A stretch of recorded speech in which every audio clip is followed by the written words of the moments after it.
في الآونة الأخيرة يعني كثير لاحظنا ناس يعانون من سعال جاف، وصراحة أنا استغربت كثير أنه منتشر رغم أنه إحنا الفترة اللي فيها هي الصيف، والصيف معروف أنه ما يكثر فيه مثل هذا النوع من الأمراض. وعشان أكيد نتكلم عن هذا الموضوع أكثر نستضيف عبر سكايب الدكتور سليم الشهري، استشاري الحساسية والمناعة والربو. حياك الله معنا دكتور سليم. أهلا وسهلا، حياكم الله جميعا، وأهلا بالسادة والسيدات المشاهدين والمشاهدات. دكتور يعني ودنا نعرف ليش يعني في فصل الصيف يكون في ناس أكثر عرضة للحساسية والسعال الجاف، على الرغم أنه هو مو مثل الشتاء، فصل الشتاء معروف أنه هو فصل الأمراض.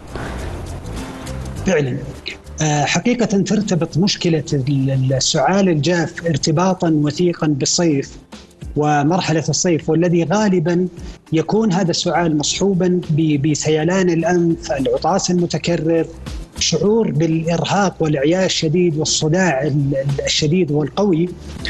كذلك أحيانا قد يكون هناك احتقان في الحلق وصعوبة في البلع.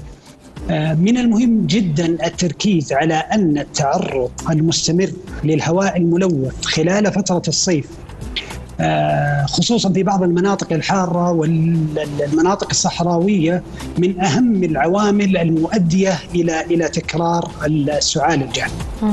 أغلب مرضى الربو والحساسية أو ما يسمى بحساسية الشعب الهوائية يعانون من نوبات السعال الجاف خلال فترة الصيف، خاصة في حالة تعرضهم المباشر والمتكرر للهواء الملوث، خصوصا إذا كان هناك الأتربة العالقة في الجو. لذلك السعال الجاف خلال فترة الصيف قد يكون بسبب الجو نفسه أو حتى المؤثرات البيئية والجوية التي قد يتعرض لها المريض. طيب خلينا نتكلم عن طبيعة الأجواء الحارة عندنا بالسعودية دكتور سليم، مدى تأثيرها على الأشخاص المصابين أساسا بالجيوب الأنفية؟ عموما الطقس الحار يؤثر بشكل قوي جدا على الناس الذين يعانون من الأمراض التحسسية، خصوصا حساسية الجيوب الأنفية. ولذلك من المهم التركيز على أن المرضى الذين يعانون من التهابات الجيوب الأنفية قد تتفاقم المشكلة أو الأعراض التحسسية خلال فترة الصيف.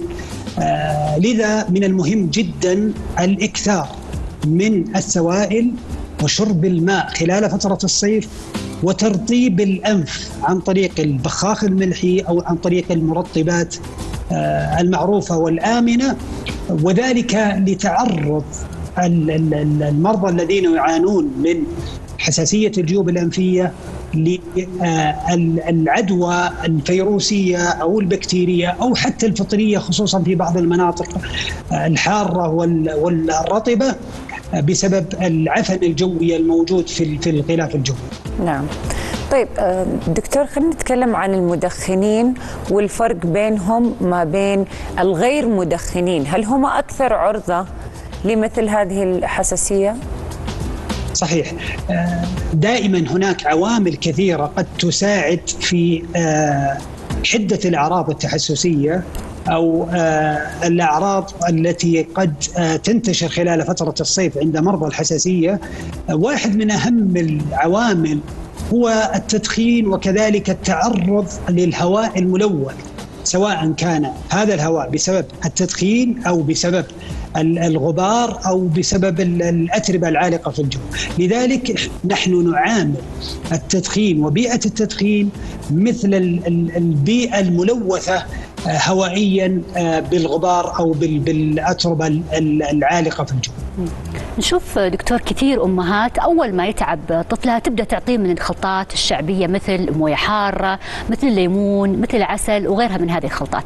هل هذه تعتبر طريقة صحيحة بأنها تعالج السعال أو تخفف منه؟ في البداية دائما الالتهابات الفيروسية خلال فترة الصيف تكون أقل حدة من العدوى التي قد تنتشر خلال فترة الشتاء. صحيح أن هناك بعض الفيروسات قد ترتبط ارتباطا وثيقا من ناحية الانتشار وحدة الأعراض بفصل الصيف، ولكنها تكون نادرة.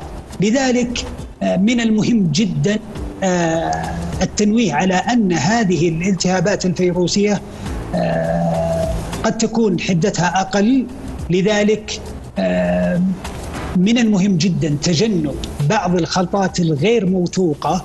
هناك بعض الأشياء الطبيعية بالإمكان تلقيها خصوصا إذا كانت موثوقة، ولكن هناك بعض الخلطات تكون غير موثوقة، غير معلومة المصدر، من المهم جدا الابتعاد عنها. يعني معروف أنه الليمون والعسل غني بالفيتامين سي، وربما كثير من الأمهات يلجأوا لهذا النوع من الخلطات حتى ترفع من مناعة أطفالهم، ويحاولوا أنهم يستغنوا أو يبعدوا شوية عن الأدوية الكيميكال.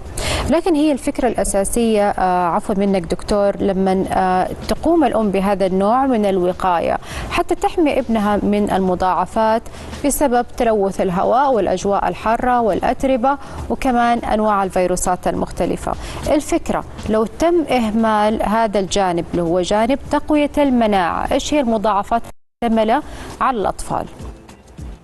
جميل جدا. هو حقيقة أن المحافظة على عمل الجهاز المناعي بتلقي هذه المواد، أو خلينا نقول بتلقي الأشياء الطبيعية التي قد تعزز من عمل الجهاز المناعي، مثل ما ذكرتي من ناحية العسل، الليمون، أو حتى بعض الأغذية والأطعمة التي تساعد على تعزيز الجهاز المناعي مثل الخضروات والفواكه الطبيعية، المكسرات والمأكولات البحرية والأسماك إن صح التعبير، قد تساعد وتعزز في عمل الجهاز المناعي.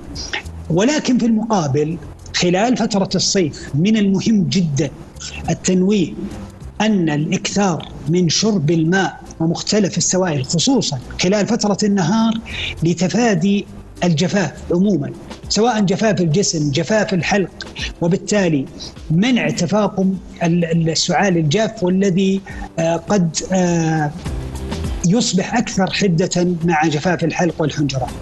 من الضروري الحرص على تهوية المنزل بشكل يومي ومستمر مع تجنب الأماكن المغلقة أو الأماكن المزدحمة والملوثة هوائيا، اتباع وسائل السلامة من ناحية غسل اليدين بشكل مستمر خصوصا عند لمس الأسطح والمصافحة، عدم مخالطة المصابين بالعدوى أو الفيروسات في أي وقت سواء كان في الصيف أو في غيره، واحد من أهم العوامل التي قد تساعد سواء كان الكبار أو الأطفال من الامتناع عن حدوث هذه الأعراض. عدم التعرض للمهيجات البيئية التي قد تكون أحد العوامل المهمة جدا في زيادة الأعراض التحسسية وحدتها. أيضا دكتور في طريقة يعتمدونها الأمهات وحتى حنا يا الكبار اللي هو جهاز البخار. الجهاز البخاري اللي نحط فيه قطرات من النعناع أو الفيكس أو شيء زي كذا، يعني فإنه يوسع الشعب الهوائية ويساعد الطفل أو حتى البالغ على التنفس. فأنتم كأطباء ويعني كاستشاري في هذا المجال ومتخصص، وش رأيك بهذه الطريقة؟ صحيح، كثير من الأمهات أو كثير من الآباء قد يأتي إلى العيادة ويتحدث بمثل هذه الأمور من ناحية استخدام بعض الأمور اللي ممكن يعني توضع في جهاز البخار. هذه من الأمور الخاطئة تماما، ومن الأمور التي دائما نحذر الآباء والأمهات من استخدام مثل هذه الأمور. لا تفعل أي أمر كان إلا باستشارة الطبيب المختص.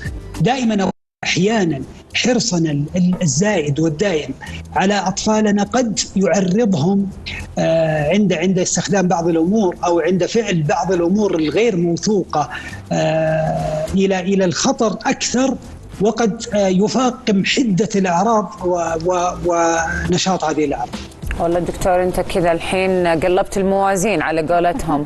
والله العظيم أنا أعرف سيدات وأمهات كثير فعلا يعتمدون هذه الطريقة، يقولون أنها تريحهم وتريح أطفالهم. فأنا أشكرك يعني جزيل الشكر على هذا التوضيح وعلى هذه الرسالة دكتور سليم الشهري استشاري الحساسية والمناعة والربو. شكرا جزيلا مرة أخرى.